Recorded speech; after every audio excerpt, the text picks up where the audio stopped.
Dear friends, let us now take a moment of silence to honor all Ukrainian children and all our people, civilians and soldiers, whose lives have been taken by this war.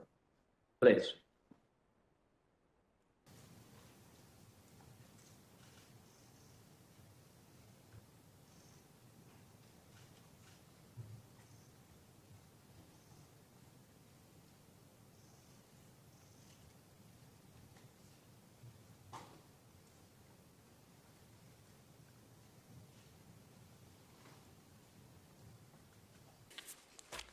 Christian. I will now ask Secretary Healy to provide his opening remarks. Secretary, please. Thank you. Slava Ukraini. Thank you, Mr. President, for your... Every inch of Ukrainian territory they capture comes at such a devastating cost, paid for with losses we cannot even imagine. Yet Putin has not accomplished any of his strategic goals. A military success of Russia is neither imminent nor to be expected. Putin could put an end to this war now. Accepting our invitation once more, and let me highlight in the beginning quite personally, but Russia will fail because brave Ukrainians are defending their country and their freedom, confronting the Russian aggressor with great resolve. And because we are supporting Ukraine in its defense with weapons, ammunition, training, with everything it needs, and for as long as it needs. UDCGs sends a strong and clear signal not only of partnership but also of unity. And it is not about peace for any price, it's about peace and freedom and sovereignty. So let's work on that together in the month to come. Once more, a warm welcome on behalf of John and me to all of you joining us and accepting our invitation once more. And let me highlight in the beginning, quite personally, first of all, I'm back on board and have just started my second term as Germany's defense minister. I'm really happy about that. While this is formally a new chapter for us in Germany, the truth is the work never paused. Thanks so much.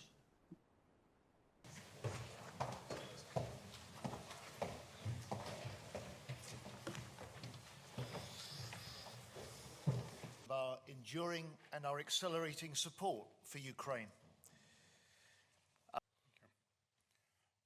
Dear colleagues, today we held the 28th Ukrainian Defense. Our partners came to me and asked if Ukrainian companies could build factories for producing their cutting-edge products in their countries. Ukraine's military needs are the most important factor for us. I always stress this in our conversations with partners, and our partners said that they are willing to fully pay for all the production from these factories, and that our partners will even appropriate more funding for this. We agreed that products produced under Ukrainian license abroad will go to Ukraine so long as the war lasts.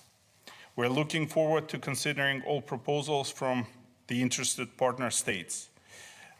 We didn't have the name confirmed yet, but we call it for now Ramstein Investment to Industries Initiative, which is a strategic shift. Do you accept the idea that the second part of the new defense spending? Under this initiative, Ukrainian companies could invest in our UDCG partner countries, and companies from UDCG countries can build their mega factories in Ukraine. We'll build drones, missiles, ammunition, and other weapons together. Ukrainian drones have changed the battlefield, and now they will change how Ramstein countries prepare for future threats. The Ramstein Investment for Industries is a major step forward in building a stronger defense of freedom. We hope that the Ramstein Industries Investment to Industries initiative will be supported through the SAFE program. This is a program from EU that will provide up to 150 billion euros for weapons production.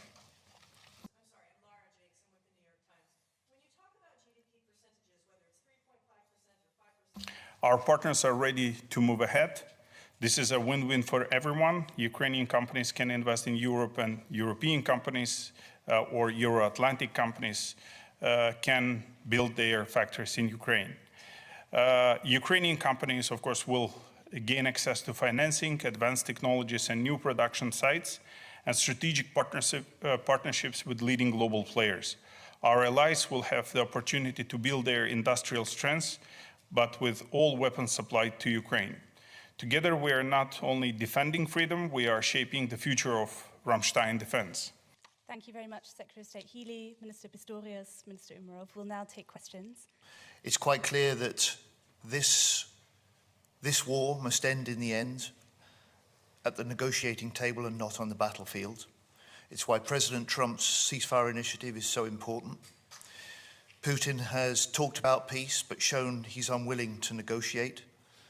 And so more pressure must be brought on Moscow to come to the negotiating table, to negotiate seriously, because Ukraine has demonstrated it stands willing for peace. US is trying to lead those negotiations, and we as nations supporting Ukraine will do everything we can to help that process. John Rustam, ladies and gentlemen, this has been the second. There is nobody who really postulates 5% by anybody from now on, because this is really unrealistic. What we are talking about is to increase the percentage in the years to come. This is possible and certainly needed.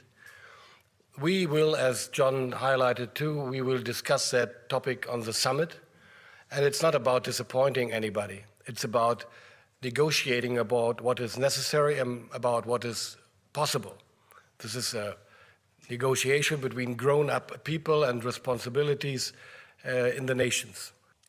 Thank you very much. That concludes this press conference. Thank you all. Thank you, Ministers.